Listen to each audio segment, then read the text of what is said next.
بسم الله الرحمن الرحيم. السلام عليكم ورحمة الله وبركاته. رمضان كريم. waxaan hambalyo ku aadan bilashada bisha Soonqaad uga diray halkan guud ahaan ummadda muslimka ah gaar ahaan ummadda Soomaaliyeed. waxaan Allah subhanahu wa ta'ala uga mahad celinaynaa inuu nagu simay bilashada bisha Soonqaad ee sanadka 1447. bisha barakeysan ee Ramadaan waa bishii khayrka, waa bishii barakada, waa bishii sadaqada, waa bishii istaakuleynta.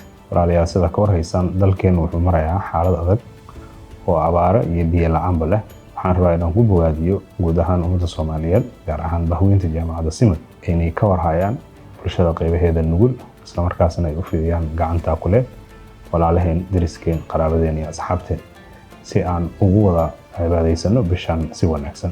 waxaan Allah subhanahu wa ta'ala weydiisanaynaa inuu naga aqbalo acmaasha wanaagsan, salaada, soonqaadka iyo sadaqada, isla markaana uu dalkeena gaarsiiyo bashbash iyo baraare sanadaha soo socda haddii Alla idmo. السلام عليكم ورحمة الله وبركاته. رمضان كريم.